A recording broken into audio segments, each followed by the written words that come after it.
This video is basically going to be a stem master. So what I did was take a song that I'm finishing, so you guys get to hear an unreleased track, which is going to be coming out soon, and basically broke it down into about 12 stems, 14, 15 stems total. And this is something that I don't do very often for my own music, but I do it as a service for other people. So people will commission me to do this sort of thing for them.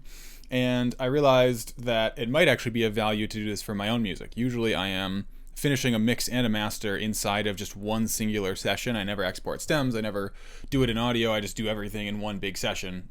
And that's that. But as I started doing this more for other people, I realized there's definitely some value in, exporting all your stems to audio, and in this case kind of consolidating them so you don't have every single stem to work with. It starts to get a little overwhelming sometimes when you have 150 plus stems. So I grouped everything. I'll probably talk about that a little bit, like what's the best way to group it. I mean, you'll obviously just be able to see the track titles and sort of discern what I've got going on here. But this can really yield a much cleaner and more powerful result in the end. So whether you're doing this for someone else, whether you're doing this for your own music, I'll probably start doing this for my own tracks from now on. It adds another step to the process, of course, so that's part of why I've been hesitant to do this for all of my songs in the past, but I've gotten faster and more efficient and have some good, methods and systems to make this a little bit easier. So I'm going to try and cover it all today. I'm guessing this is probably going to be a two-part thing. Like, I'll probably do mix stuff today, and then maybe some master stuff in a separate session, or maybe a little bit of mastering today and then just the total mastering process in a final session, separate from this. But we'll see how far we get. Excuse me. I start to lose focus after maybe about an hour of nonstop talking in these videos, so they tend not to go too much longer than that because I just want them to be, as valuable as they can be. So I don't want to rant for too long, which I'm currently doing right now. So let's just dive in, and I'll just kind of start explaining things from the top. All right, so let's quickly just go into just kind of what I have going on, just some thoughts and some things that if you were to go down this path and you wanted to do this yourself with your own music, just some considerations that we might want to take into account. And let me turn on my facial recording because I know how much you guys like to stare at my face when I do this. Okay. So top to bottom. All right. So there's a couple of considerations when you're going to export stems and when you're grouping things like this. So a couple of the ways that I separate things out. Some of the really important stuff. Obviously, vocals need to be on their own. If you have a lot of like ad-libs and vocal chops, I would probably separate those out as well. So this vocal is just basically a lead vocal. It has the harmonies, the doubles, it has the reverb imprinted onto it. I was pretty happy with this mix already, so it's not going to be like a crazy amount of mixing today. I'll probably do like a full mix in a different video, but I often kind of do that as I go. So it's a little hard to show you guys a mix from start to finish because I'm often mixing while I'm making the song. But I digress. So this is a vocal with all of the processing, harmonies, doubles, layers, reverb, etc. imprinted onto it. There's not really any vocal chops. There might be some little ad-libs in here, but they're not like mixed in with the other vocal parts in such a way that I was too worried about it. You always want your sub bass as a separate stem, in my opinion. You always need your kick by itself. You need your snare by itself. And then, the rest of my drums are just kind of all the percussion and stuff. From there, I've got like effects. So, this could be a separate, you could stem this out more. There's no rules when you're doing it for yourself. When I do it as a commission, it's usually like, hey, let's try to keep it to like 12 to 14 stems max, just for the sake of efficiency. But stuff like this could be separated out. When I'm separating stems, let's say if I were to separate these effects, I would probably do like low end and high end stuff, so I would do like low end big impacts and sub drops, and then more of like the high end risers and sweeps and all that stuff. I've got the build percussion as one stem here, so it's like all the verse and chorus percussion into the build up. So the drums, there's usually a little bit more separation on those in terms of the stems. Synth-wise, got like little, basically leads, choirs, texture stuff. Pads are up here. So pads and atmospheres are kind of one thing. There is some respace mixed in there as well. Again, that could be separated out on its own. I do have some control here, with high shelves and low shelves, so if I need to, I can pretty easily change that stuff in the mix, even at this stage. But it's not ideal if your mix is super far off. Like I said, this mix was already pretty close, so I didn't get as modular with the stemming as I could have. So pianos, leads, keys, strings. So I just try to stem things out in groups that just make the most sense.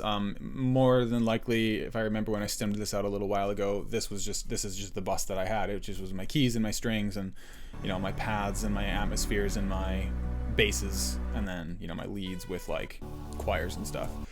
So in some sense, it's a little arbitrary, but I try to group things like in a way that just kind of makes sense. Like, this is sort of one group. This is kind of like the chorus. It's kind of the build-up chorus area. So this is one stem. And that's just a little explanation as to why I did it that way. Drop synths.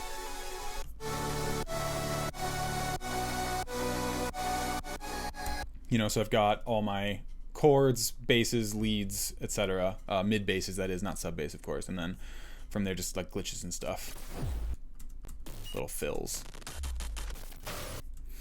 And yeah, that's the stems. I've got this kind of heavy.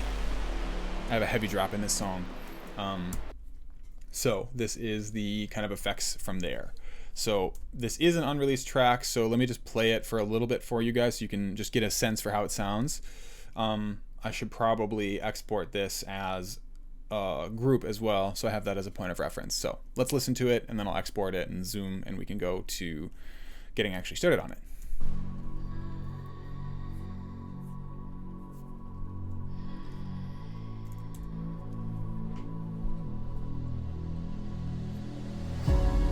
A silver thread runs from my heart, tied into yours. And even if we're worlds apart, I feel your pulse. Is this all we have? When skies turn to ash, I'll still stay and fight till the very end. If we missed our last chance, we'll make the memories last. I'll still stay and fight till the very end. Still see me fighting. Still see me fighting till the very end. Still see me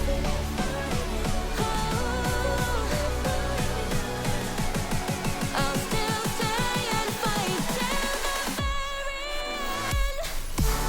end.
All right. So you guys get the idea. Hope you like it. This is a song that I wrote with my friend Salvo, Lauren, amazingly talented singer and writer. We wrote these lyrics together, and really happy with the end result. You know, I like to experiment with the heavy stuff once in a while, so there you have it. I made a little note just because I noticed that there's supposed to be a sidechain on the build synths, these here, but that came off somewhere in the stemming process, so I will fix that later. All right, so something else real quick I'll mention before we dive all the way in is down at the bottom I have a couple reference mixes, and I do think this is highly important, whether you're doing a stem master like I am here, or whether you're just in your own project finishing a mix. Having a point of reference to compare something to is the only way to get it right, I think. I mean, you can have the best mix in the world and it sounds so good to your ears, and then you're done with it and you spend days on it, and then you compare it to something else and it just sounds like crap because you just couldn't tell, relative to something else, how does this sound? On its own it might sound great, but compared to industry standard sort of songs, mixes that you're a fan of, it's hard to tell without actually having reference mixes in here. So the main thing is bringing reference mixes in and then turning them down so that they're about the same volume output. Louder things, just the louder something is, the more sort of distorted our perception of it is. So you want these reference mixes to be, you want to perceive them to be about the same volume. You can always check your master output volume here to see what the peak volume is on the drop. I always do line them up so that the drops are all in the same spot here, so that makes it easy on myself. Speaking of, I'm gonna add some locators here just so I have points of reference. I think this is also heavy drop. Watch us break, make our way. Verse. Fake out. Drop 2. Okay. So let's just listen to these references here and kind of compare them to my drop.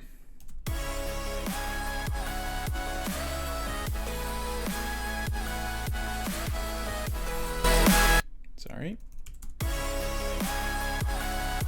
want to make sure this is a good volume. Okay.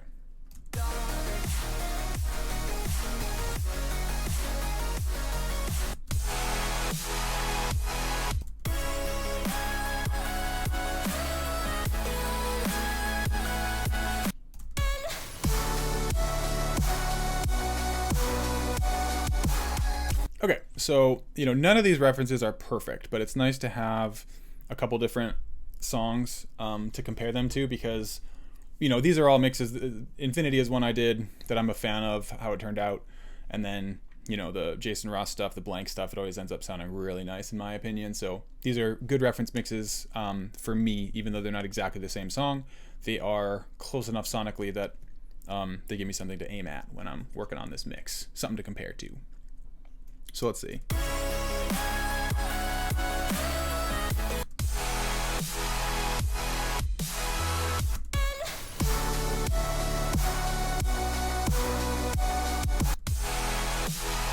Now, one other actually quick sidebar, and we would have gotten into this anyways, but before we dive in, there's a couple things that are really useful in referencing this stuff. So I like Spectrum in Serum for a few reasons, mainly pertaining to low end. It's really good at measuring relative low end loudness for like a kick versus a sub bass, for example.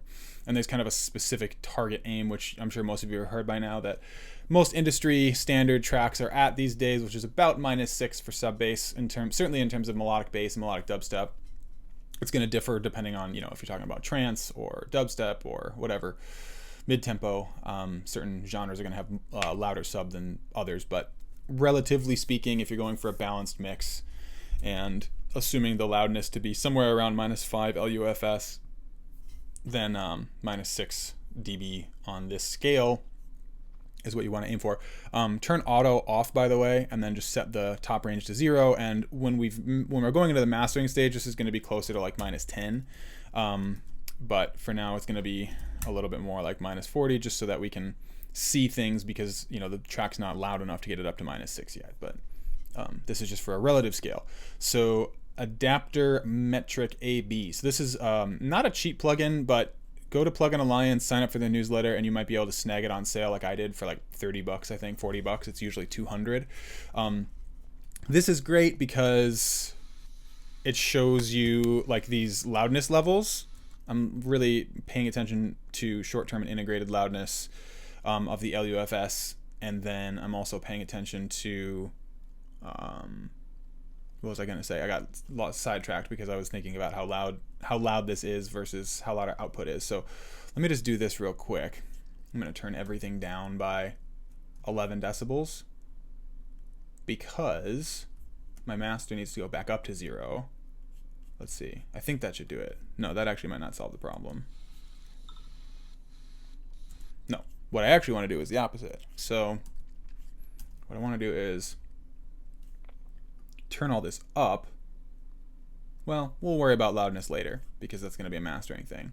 The thing I'm thinking about here is that the loudness of these master tracks that I'm referencing is very quiet because I've turned them down before they get to the master chain here. So there's a couple ways to fix that, but I'm not too worried about it for now because we're not mastering, so we'll circle back to that. But my point was, this is great for loudness metering, and then it's also great for setting these filters so that you can just listen to, you know, just the bass, for example, versus my bass. Okay, and we're back. My computer just randomly, or I should say the OBS application, randomly likes to stop recording for no reason. So we lost audio as we were listening, just at the very tail end of what I was just talking about with the Metric AB plugin. The point I was making is that it's great at filtering certain frequency ranges that you can compare just the low end versus just the high end versus just the mid range, set those ranges here, etc. The final tool I'll use is Voxengo Span. It's just kind of a nice way of looking at what we're hearing.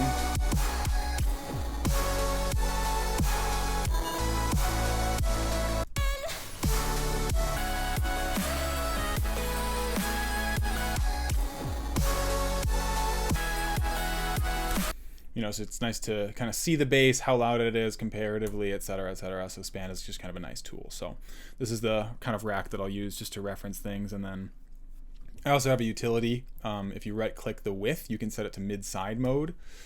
And then you can solo the mono, or you can solo the sides, which can also prove to be pretty useful. All right, so let's dive in. I'm going to use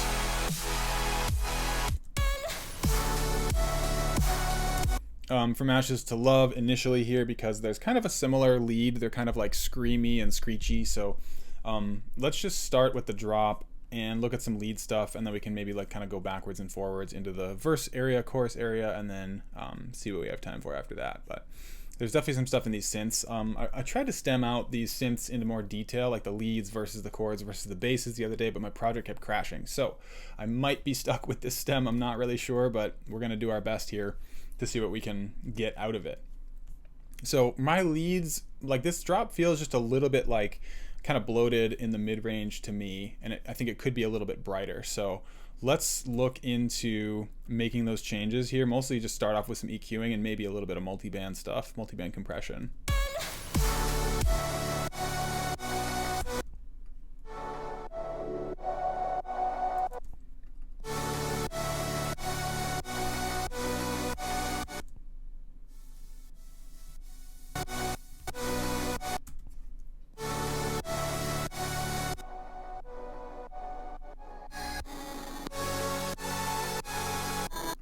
Need sub on here.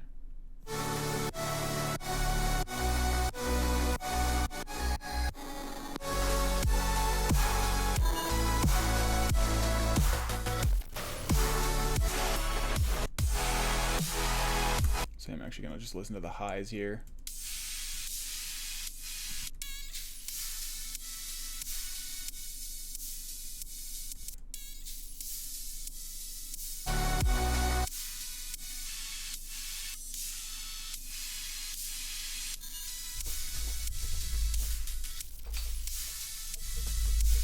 Turning off my fan because there's some background noise.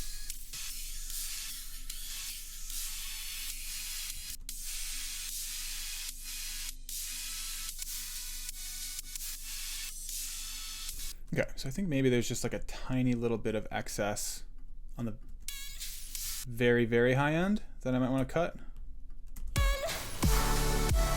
It's always important too, like when you're listening like that, like I just was, you know, filtering out everything below like 6,000 hertz, it kind of distorts how you perceive everything for the next like 30 seconds to a minute. So you gotta always, like when you're mixing and stuff, you always want to give yourself short little breaks. And ideally, I usually try to give myself like a few minutes of break every 30 minutes to an hour. You know, ideally, I should be taking a little break every 20 minutes or so, but I get a little too focused and, you know, that's a little too idealistic for me. So I try to take breaks. The point being it's important and it's very helpful so you're not making bad decisions as you're mixing.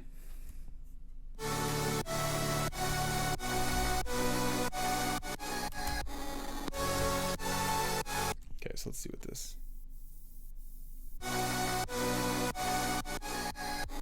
Just a little bit of that air, I think, was.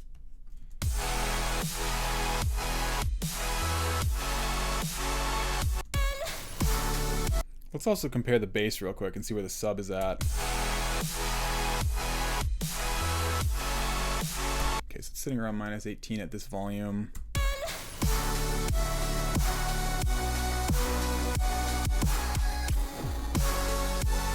Interesting, and ours is a bit louder versus. Okay, so this one actually probably could come up a bit.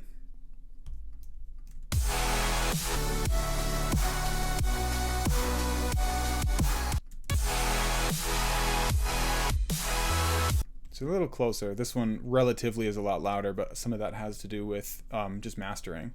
So I'm going to keep that at a volume that seems, you know, that I perceive to be a similar volume.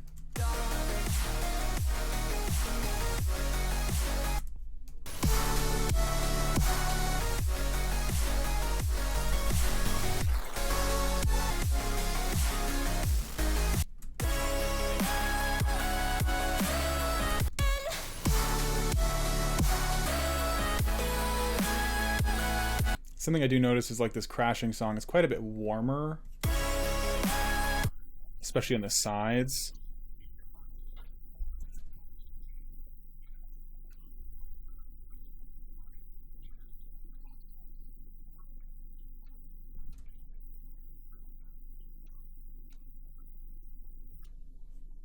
And you can even see it visually here, but it's really in that like 200 to 400 range where this mix is a little warmer in the sides versus mine has more like bass down here.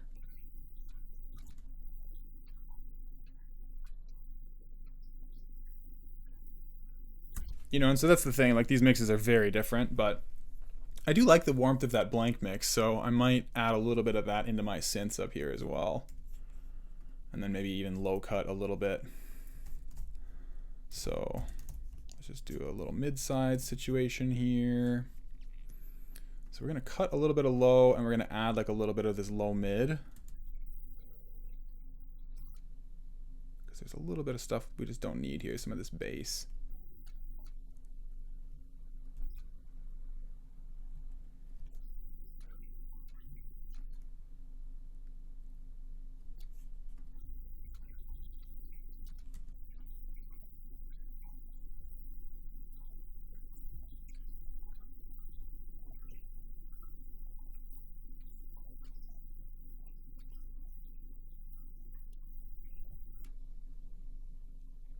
And there's not really much low end. It's a little bit below like 120, but not a ton. By the way, if you don't know, I'm just holding down the command key on my keyboard. I'm not sure what the modifier is for PCs, but yeah, I'm just holding down the command key so that you can sort of solo that band.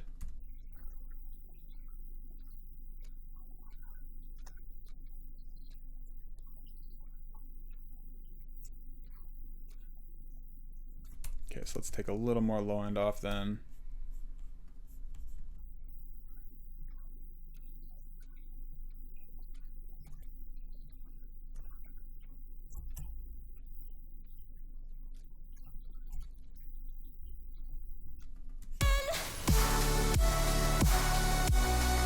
And you know, real quick, I am just going to duplicate all these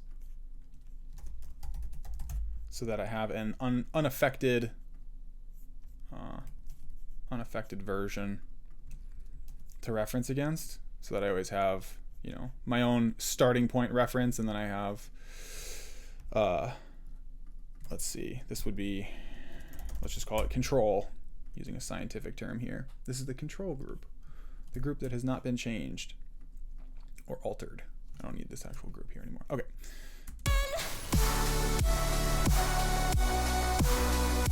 Cool. So I can already tell there's a little bit of a difference there. What else do we need to do here? How loud is this kick versus how loud is this sub?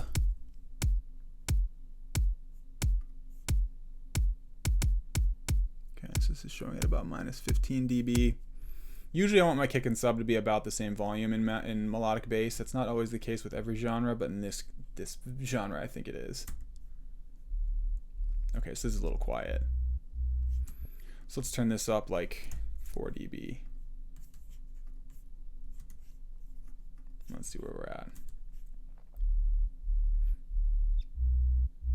And again, guys, the actual volume is not that important right now. It's just the relative volume. I'm just comparing how loud my kick is versus how loud my sub is, because I want them to be about the same volume. There we go.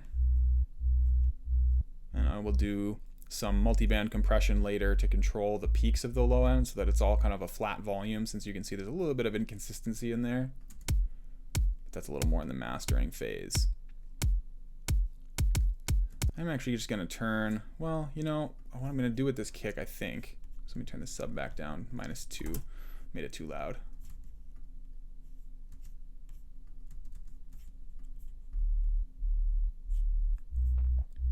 Okay. Yeah, so they're about the same volume now. This kick, I'm going to put an EQ on here because I want to give it a little bit more oomph in the low end right now. I don't want it to be louder overall, but I do want it to have some extra low end. And I want the lows not to just be sub, I want it to be...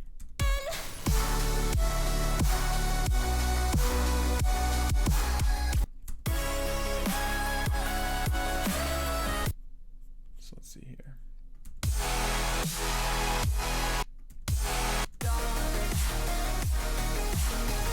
Yeah, my low end might actually be too loud compared to these things.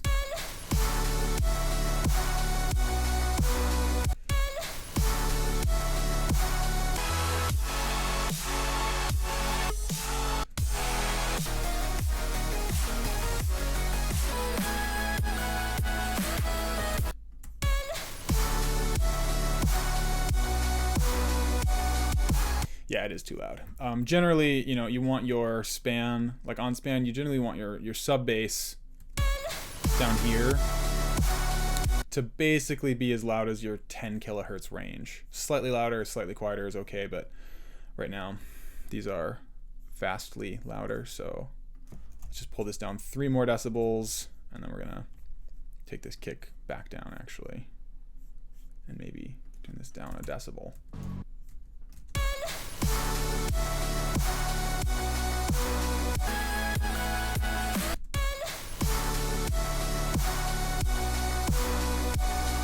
So now I'm going to, well, you know what, for this, let's actually do a multi-band compressor on here. We can do this in the mastering phase, but I'll do it here. Turn the attack and the release all the way down, turn the knee so that it's very hard. So now, that's a little too much. I just want a couple decibels. Because I want my kick loud, but I don't want the low end to overpower. So let me turn this up a decibel, 1.5 maybe. I want the kick nice and punchy, but I don't want the sub to overpower the master.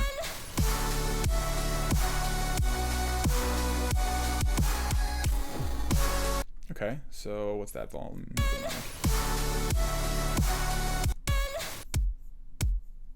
Alright, so we got that kick about in the right spot. Let's just do a little bit more compression here.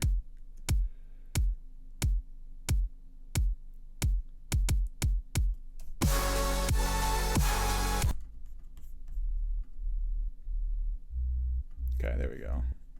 Sub's about in the right spot. Kick's a little loud, but we can circle back to that later in the mastering process with some little extra multiband compression. All right, so let's see. What else are we working with here in terms of frequencies?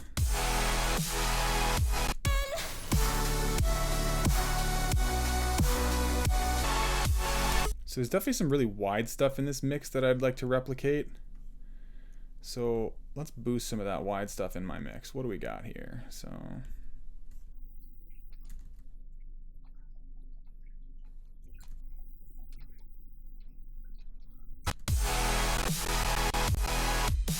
okay, so it's a lot of these frequencies around this range. You know, this is again kind of one of those things where it takes time to get good at that. My ears kind of recognize frequency ranges, so don't feel bad if you can't do that right away. Sometimes you have to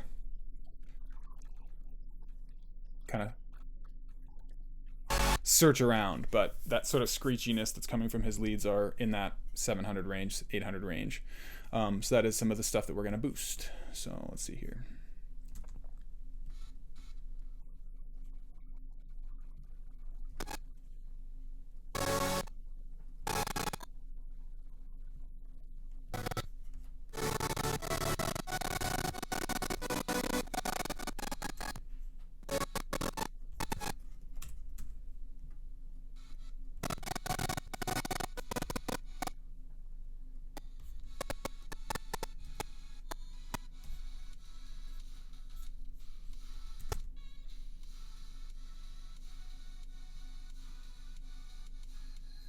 Sweet. All right. Yeah, that's already sounding better overall, I would say. Let's see.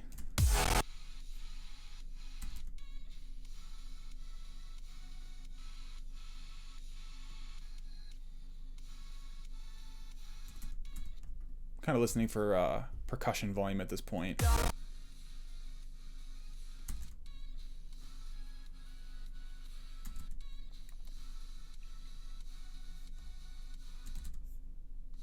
I think this is maybe a little bit too low end heavy.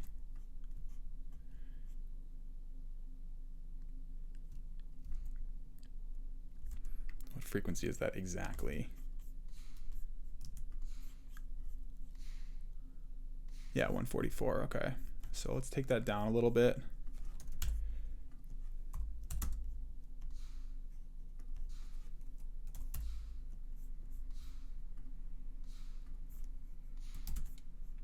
And then sometimes what you can do is offset that.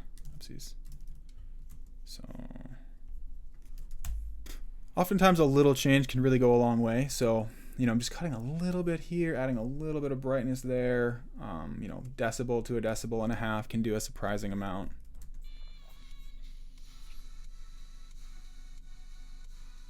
And now I'm comparing the control reference down here again.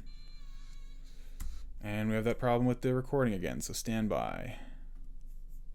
Actually, might be able to just do this.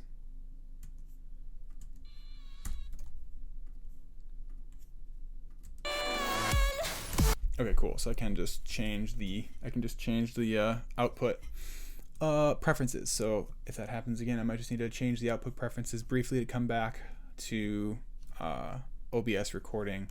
Not sure why that computer volume keeps getting displaced out of the recording, so apologies if something important was missing, but I try to check every minute or two just to make sure I'm not missing any important audio as I'm working.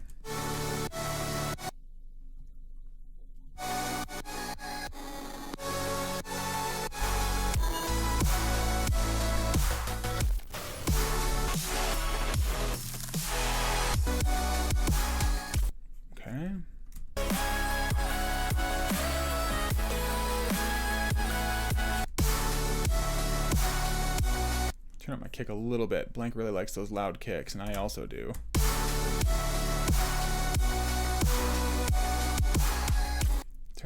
Turn down the high end a little bit.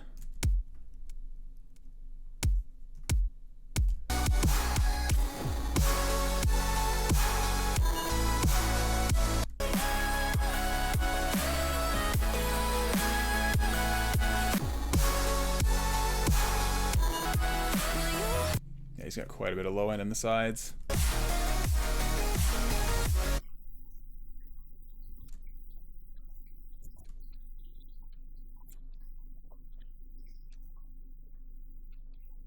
whereas that one's pretty devoid of high end or low end.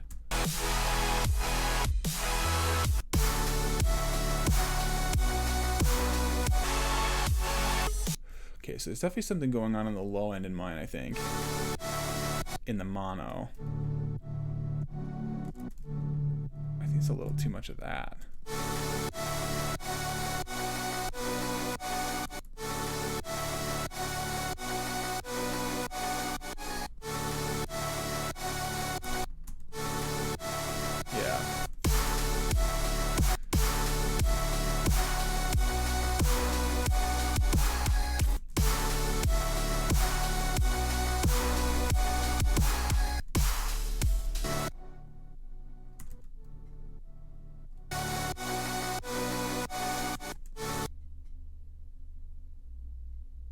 Make sure not to have too much sub here because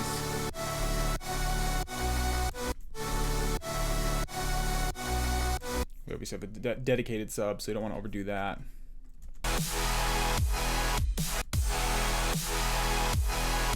And this is where this comes into handy because I just want to hear the bass now. Let's do like 350.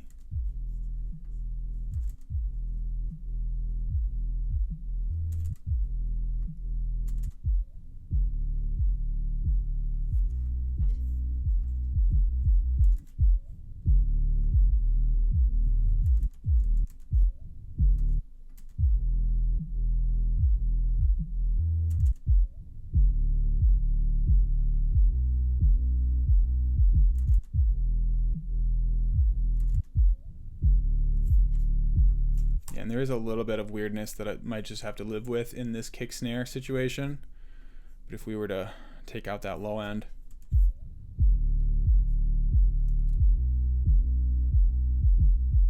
there's a little bit of overlap there. I'm okay with that.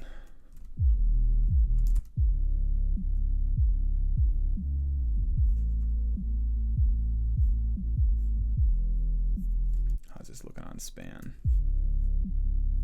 I always make sure this is set to 4096, by the way.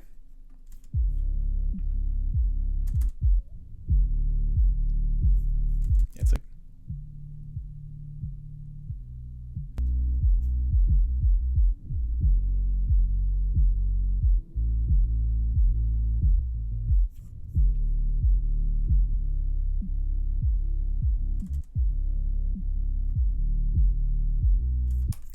so there's just a little bit of this excess kind of in.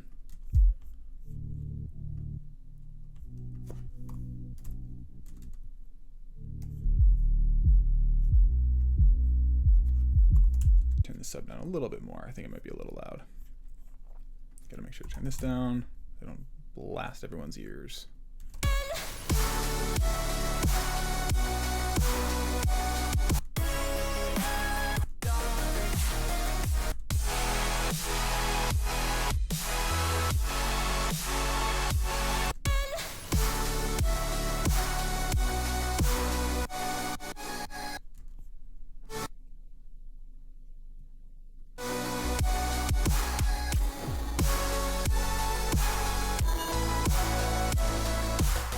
Cool. All right, so I'm happy with those changes so far. Let me just save this.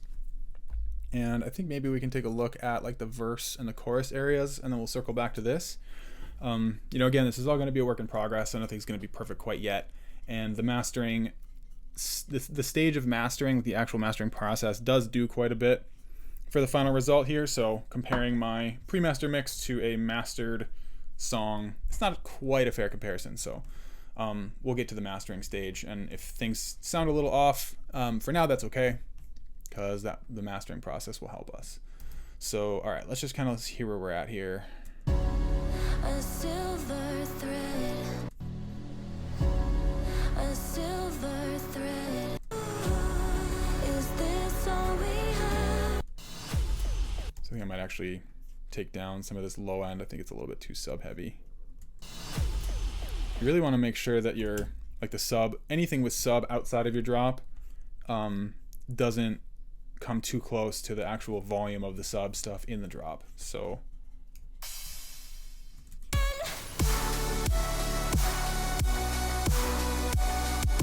you know, between what, minus 15 and minus 17 versus, A silver, yeah, so the minus 18 area should be loud enough. a silver thread runs. Even down a little bit more. A silver, Okay, there we go. a silver thread. Words to say. No one is here tonight, 'cause building up to break. And I don't know. Man, I really love this song. It's such a good vocal. Building up right away. So just line these up To tie, as much as I can. to tie, to tie, tide away. Building up to is here tonight. Is this all we have when skies turn to ash and die? Okay, so let's just compare real quick. I think my chorus verse might be a little loud compared to the drop. A silver thread runs from my heart. It's faster than a rocket. Is here tonight, 'cause holding you from vicious love. Day at gym that we grew old. From vicious love. Even if we're worlds apart, I feel your pull. Some small stuff I'm just noticing. Even we're Probably a little bit too much on the lower side and the sides. worlds apart, I feel your. I just want these vocals to be a little bit more airy. They felt a little bit maybe dull, a little bit muddy from where I left them last. Even if we're worlds apart, I feel your pull. Even if we're Don't want them to be too loud. worlds apart, feel you. Turn that up a little bit. Turn the high end down a little bit. Even Don't want too much air from this stuff. silver thread. You love me all the notice, all the pain praying it open. And even yours. I'm gonna take a little bit of lows off of this too. You guys have probably seen me mid-side EQ on every video just about by now. But those sides can really make a mix feel muddy, so yeah, especially that stuff around 200. Don't need bass from the pianos.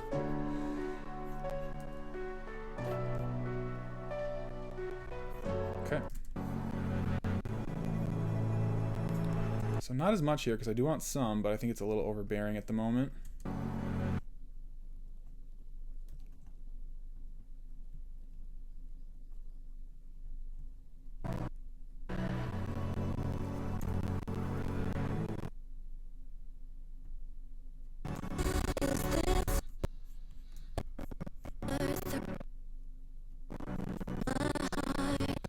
Tied into your runs from my heart.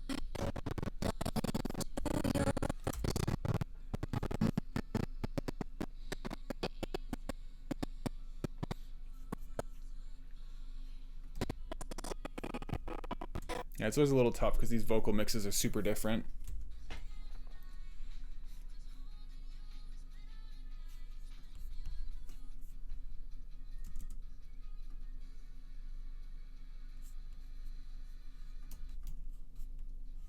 Yeah, there's definitely too much low end on this stuff. These kind of war toms.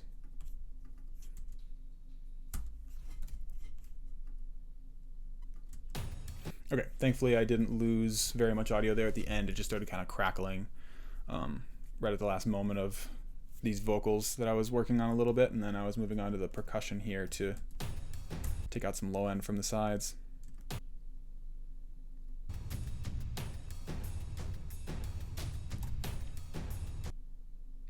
Just all that stuff. We don't need all that.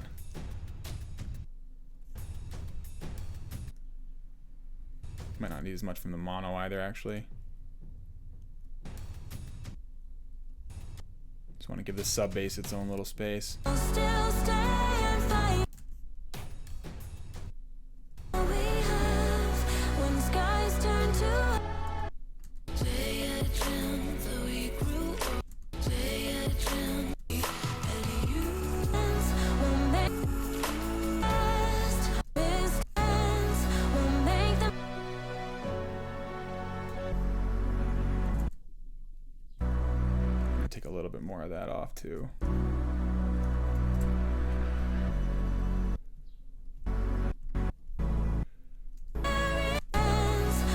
I'm happier when I'm with you.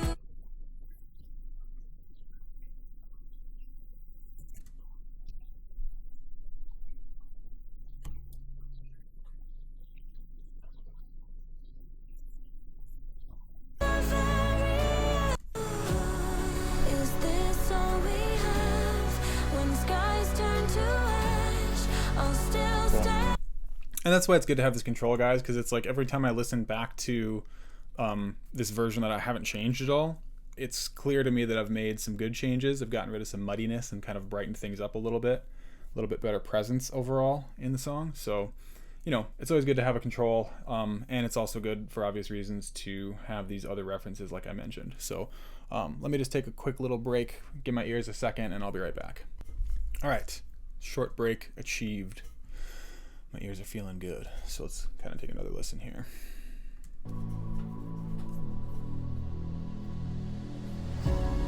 A silver thread runs from my heart, tied into yours. And even what I feel your pulse. Is this all we have when skies turn to ash? I'll still stay and fight till the very end. If we missed our last chance, we'll make the memories last till the very end. Still see me fighting, still see me fighting till the very end. You're the reason. I'll still stay and fight till the very end.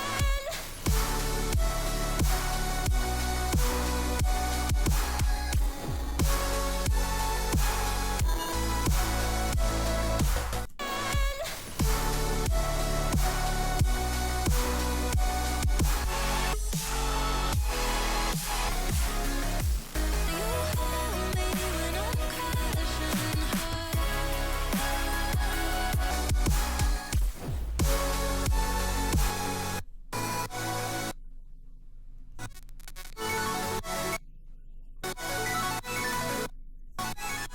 Let's bring this down a little bit.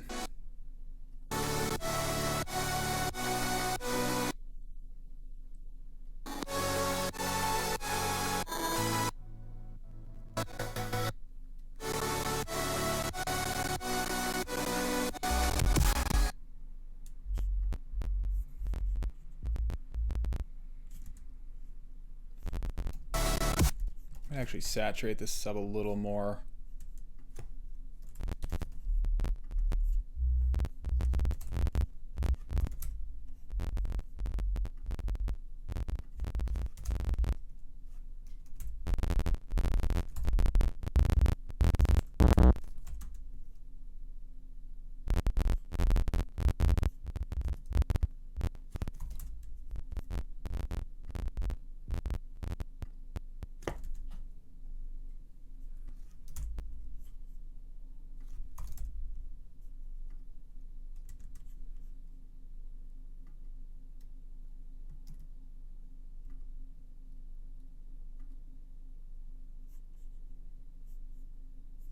Give it just a little bit more harmonics up into the high end.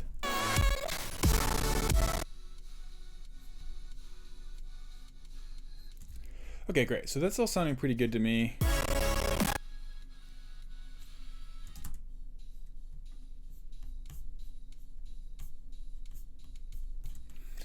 There's just something a little bit off about this kick to me, and I may not actually get into this nitty gritty, but we'll see what I can do here. It's like the transient feels a little bit off to me.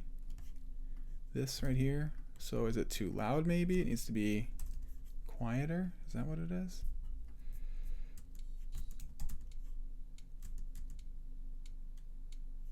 Actually, yeah, I think that is what it is. In which case, that's an easy fix.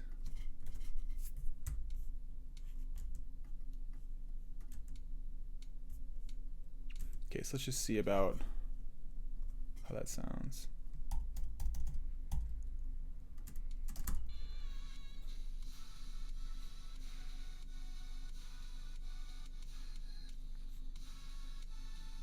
Okay, so that's the right idea. I just overdid it. So how much is this? -2, and this is 1.5, so -3.5. So let's just do like -0.5. How about that? Okay, that's a pretty good spot. And let's just compare.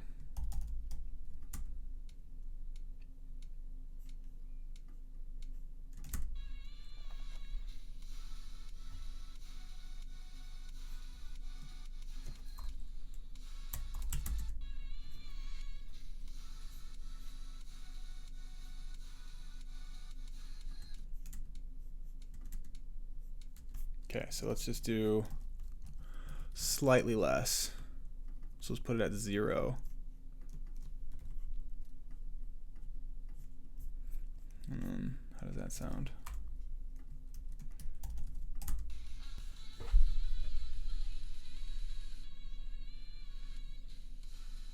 Of course, my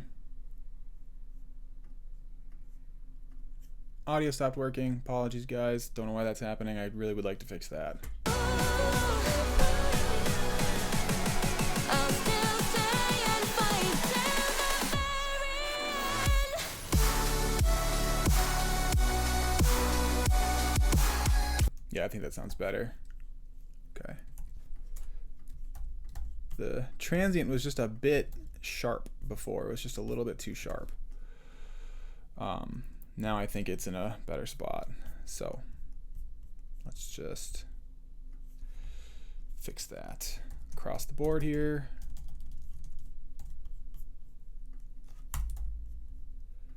And then let's be lazy.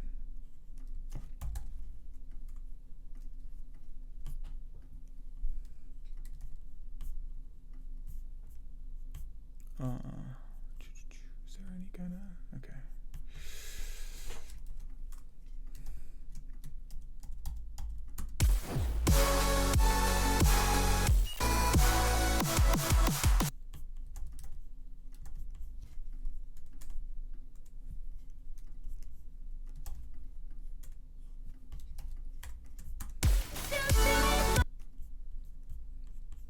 And I think it's about the same basically.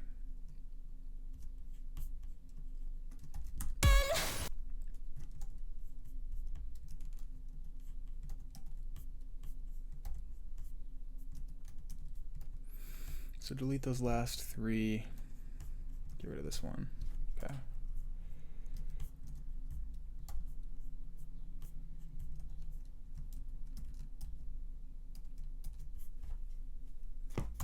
Okay, so that one goes away. These 3 go away.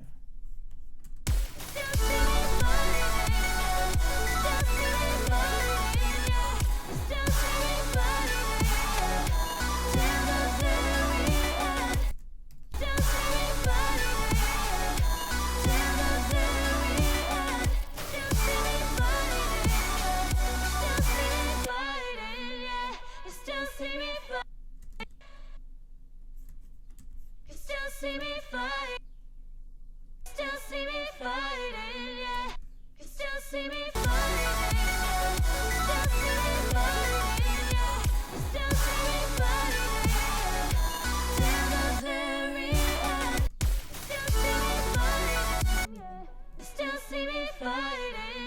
low harmony might be a little loud, so I'm just gonna take that down during the drop. You still see me fighting, yeah. Still see me fighting, yeah. Still see me fighting, yeah. Till the very end. Still see me fighting, yeah. Still see me fighting, yeah. Still see me fighting, yeah. Till the very end. All right, so let's do a little bit of the heavy drop. Not going to be a ton to go off of here in terms of reference, but maybe I can try to bring another one in. Let's just see. So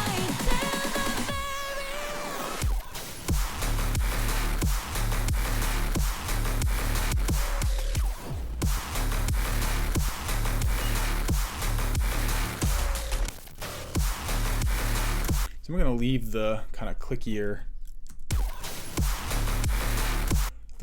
transient on the kick for the heavy drop for now, because actually it cuts through a little better, so it might be a better suited.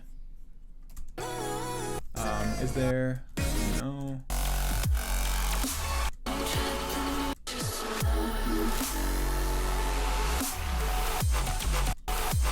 Okay, so let's just grab the only real thing that we have here for a heavy drop. Just to compare, you know, kick, bass, etc. Couple relative things.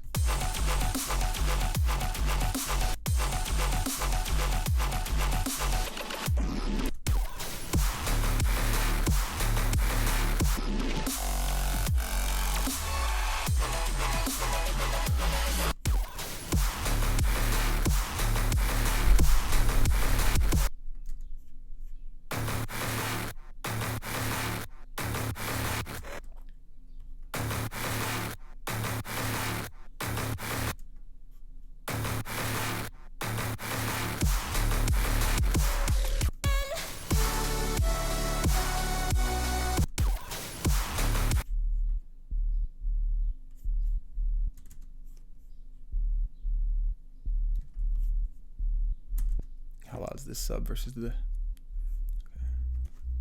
I mean, it's okay to think. I think to have the heavy drop sub a little louder, but probably not massively louder. A couple decibels maybe. So it's about -18. This is about. Yeah, it's like a couple decibels louder now. All right, so that works.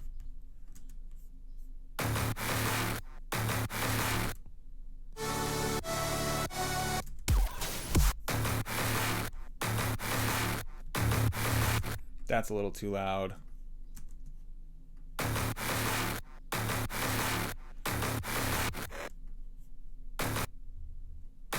There's some sub left over in there.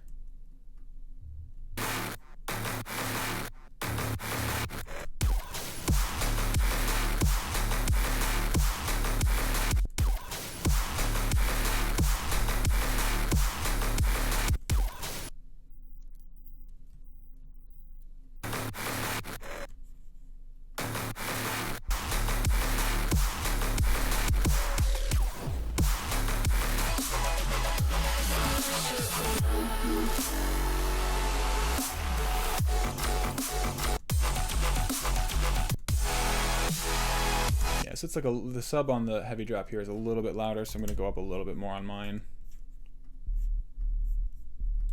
Do we need this? No. Okay.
Okay, just took another little listening break because I'm taking my own advice today.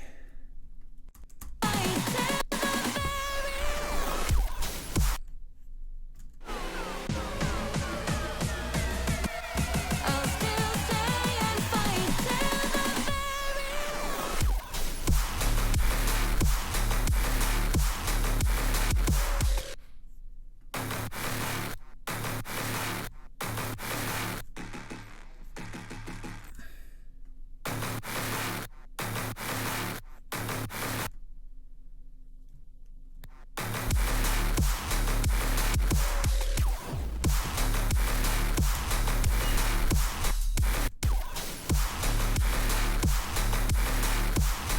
Okay, so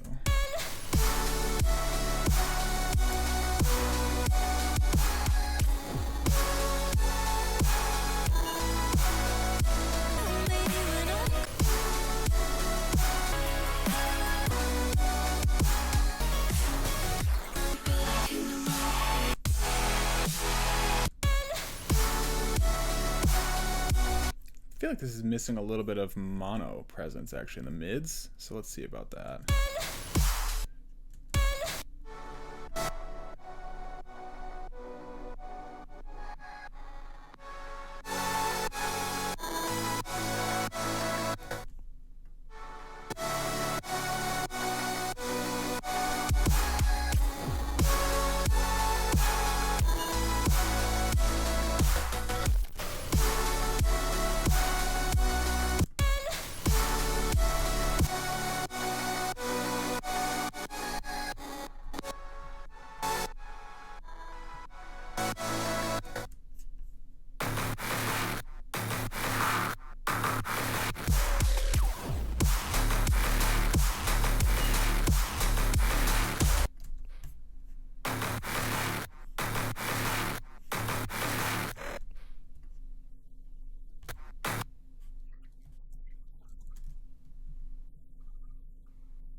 You know, guys, so obviously there's certain frequencies you boost in, let's say, a melodic drop that don't work well in a heavy drop. As I mentioned, you know, this is all just one stem, and I may or may not be able to go back and get more detail in this stem and separate it out into more stems, but for now, this is what we're working with. So I'm just doing my best to, you know, automate certain frequencies on and off, because there's certain things I'm boosting in the melodic drop that I just simply don't want boosted in the heavy drop. Let's see.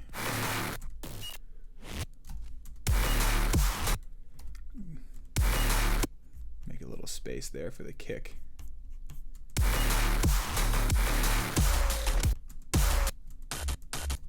Same with that.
Some slight fades here to give that kick transient a little bit more room. Kick snare transient a little bit more room.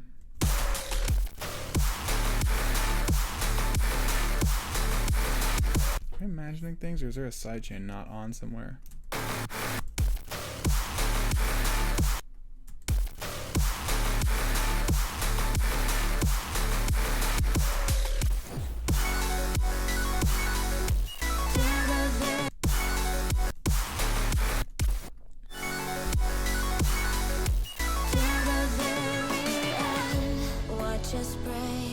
So I think that I might need to turn my... Yeah, I think it's a little too narrow there.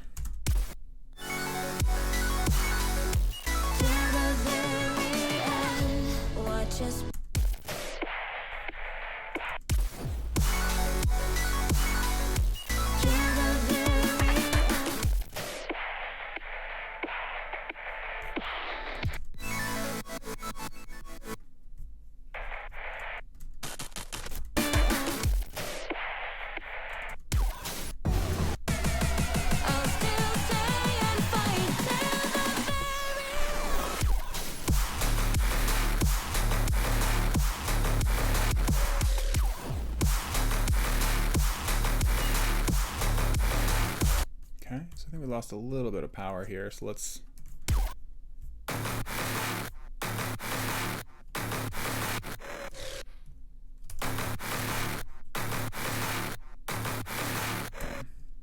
.68 sounds right. Kind of just a feeling.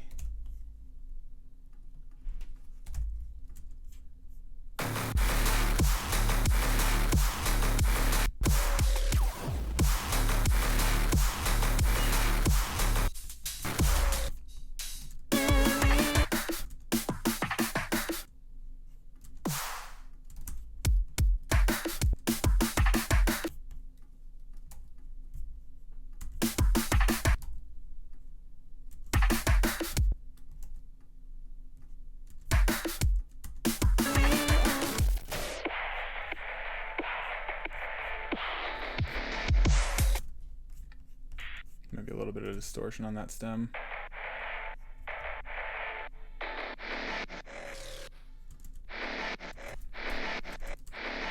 Well, it's not clipping.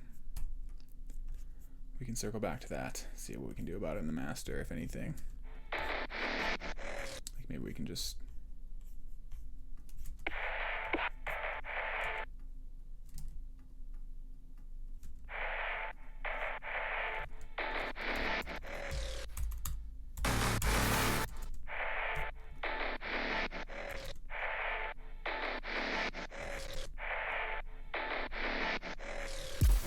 Yeah, not bad.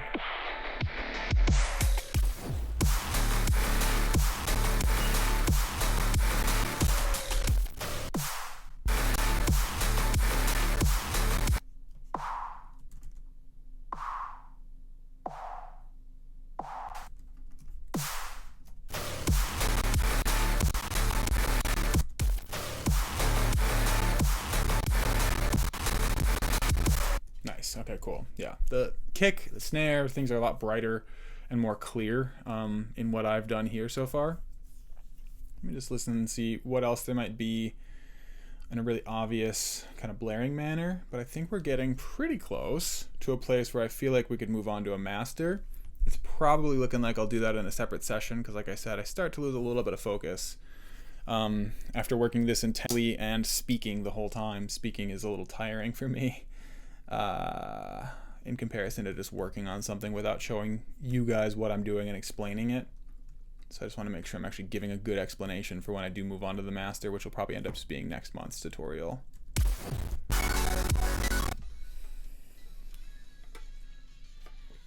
And we lost audio again. Oh, we're good, okay.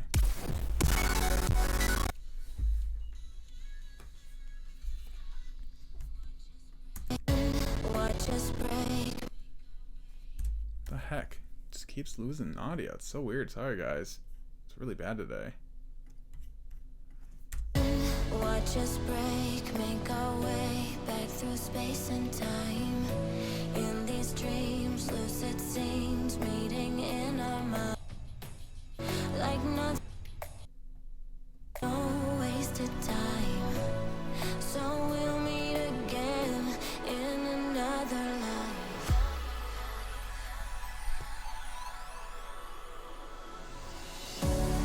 Is this all we have? When skies turn to ash, I'll still stay and fight till the very end. If we missed our last chance,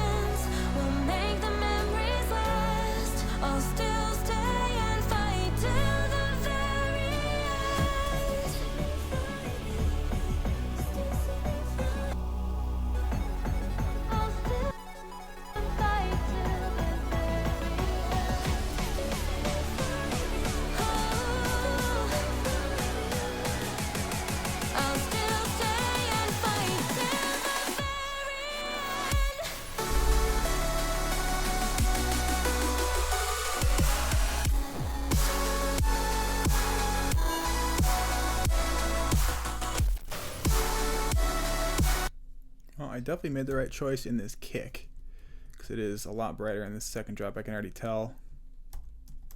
Okay, this is all the same, except these ones need to go in between. Okay. So these two need to go, otherwise it's the same.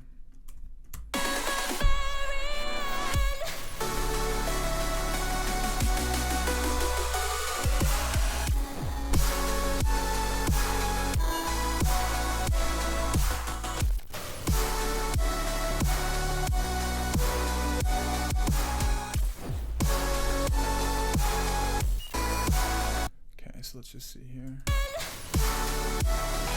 Let me listen to the low end and make sure I'm not taking too much off.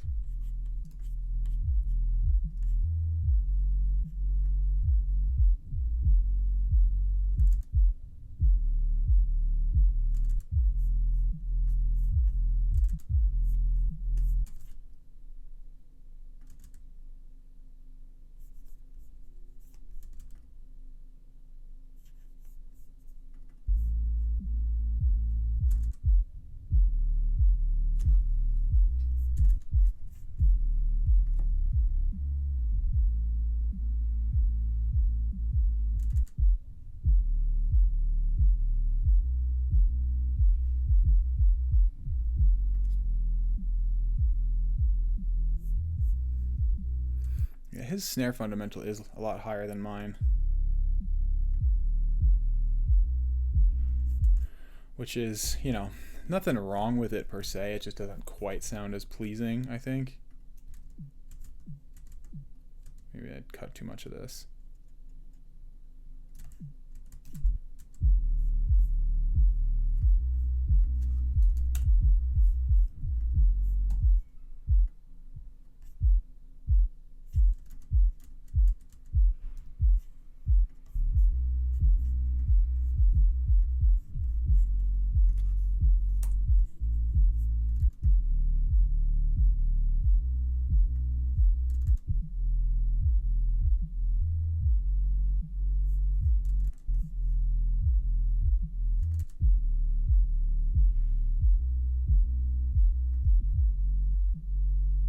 Okay, yeah, I think that's fine. I think I'm pretty pleased with that. And again, you know, we're gonna go on to mastering, and that's gonna smooth some more of the edges that the track still has as a pre-master. So I think that's definitely gonna help. Just turn this filter off.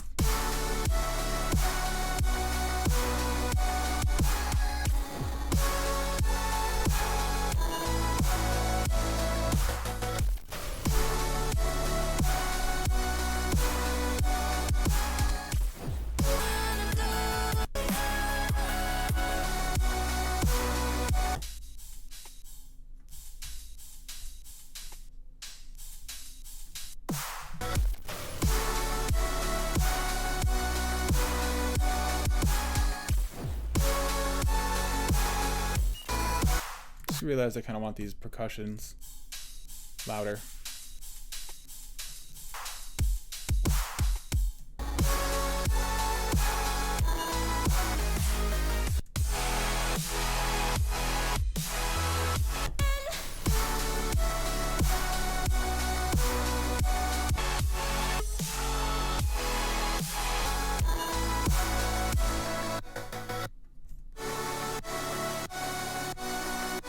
So we might not want as much of this mono stuff, I think. You might hear my cat meowing in the background. He wants attention.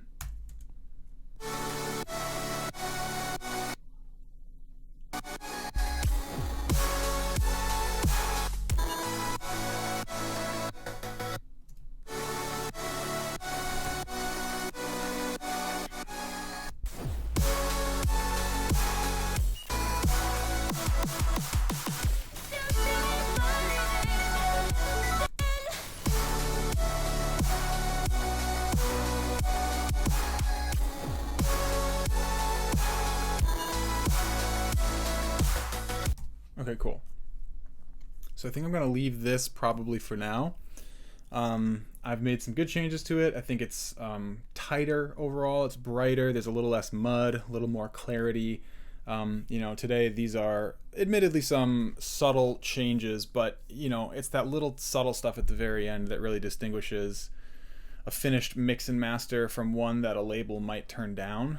I'm not perfect. I have a lot of room to grow in the realm of mixing and mastering, but I'm trying to get there, and I think these types of methods can be really useful to, not only stem out your project into audio so that you can see it more clearly, but you can control it and manipulate it a little bit better. And excuse me, it takes you out of that producing mindset as well. You don't have MIDI, you can't do anything to the song at this point. It's done. So all you can do is EQ it and mix it, which I think can actually be a useful state of mind to be in when you're working on this stuff. You don't get distracted by, oh, well, maybe I should, tweak this melody, or, oh, this filter needs to be, whatever. This automation didn't, it's like, no, all that stuff's done. All you can do is just mix it and master it. And, you can add automations and do whatever, but it changes your state of mind into a place where you're just EQing and just mixing, and that's it. Nothing else can happen. So I think that can be really useful.